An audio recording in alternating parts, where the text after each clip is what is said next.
Asian Youth Day dilaksanakan di Gereja Paroki Saint Petrus yang berada di Sumatamborang, Palembang. Asian Youth Day diikuti oleh peserta dari dalam maupun luar kota Palembang yang secara bergantian mempersembahkan berbagai pertunjukan seni, mulai dari tarian hingga paduan suara. Ditemui di sela kegiatan, Rubinsi, staf ahli bidang pemerintahan dan sosial masyarakat Pemkot Palembang menyampaikan, Pemkot Palembang akan terus mendukung kegiatan yang memacu para pemuda untuk terus berkreasi. Di samping itu, mengingat para peserta ada yang berasal dari luar kota bahkan luar negeri. Secara tidak langsung, momen ini juga dapat dijadikan media promosi kota Palembang di kancah internasional. Hari ketiga, ya, seperti saya katakan tadi, pemerintah kota sangat mendukung setiap acara, ya. Artinya bisa memfasilitasi dan lain sebagainya. Ya, tepatnya akan di Yogyakarta.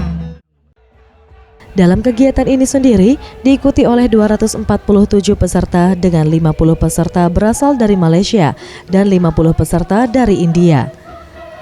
Pagelaran yang diselenggarakan 3 tahun sekali ini baru pertama kali dilakukan di Palembang dan Yogyakarta sebagai puncak kegiatan.